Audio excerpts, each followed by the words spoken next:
Hello everyone, it's me JP from UniqueTutorials. Today in this video I'll show you how to capture photo or video in HEIF or HEVC format similar to iPhone and Samsung smartphones with One UI. So without one more delay, let's begin. So right now you can see on the left side I have a iPhone smartphone and on the right side I have a Samsung smartphone. So on your respective iPhone smartphone, just open the settings and just open the camera application, and now you will see here one option written formats. Just tap on it.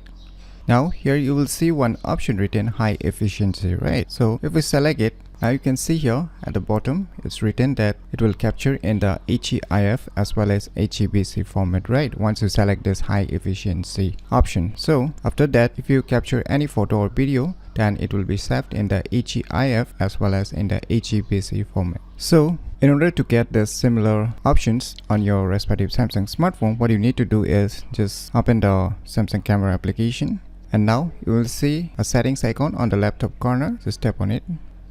Now you will see here one option written advanced picture options, right? Just tap on it.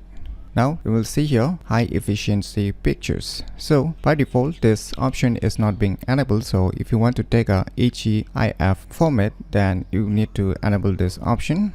And now after enabling this, if we take a photo, then it will be saved in the HEIF as well as. Now just scroll down, I will see here again one option written advanced video options, right? Just tap on it.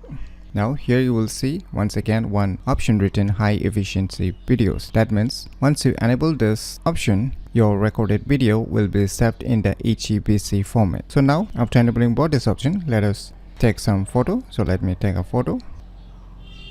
So I've taken a photo. Let me tap on it. Now let us check its details.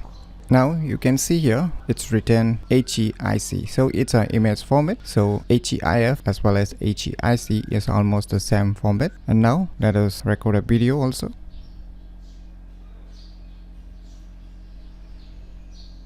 So now let us check the video information. Now you can see here it's written HEVC. So finally, by enabling those options present inside the camera applications, we can capture photo or video in HEIF or HEVC format similar to iPhone and Samsung smartphones with One UI very easily. So if you never known about these features, then you should definitely give it a try. So if you find this video tutorial useful, please click on the thumbs like button, and if you're new to our channel, click on the subscribe button. And lastly, thanks for watching.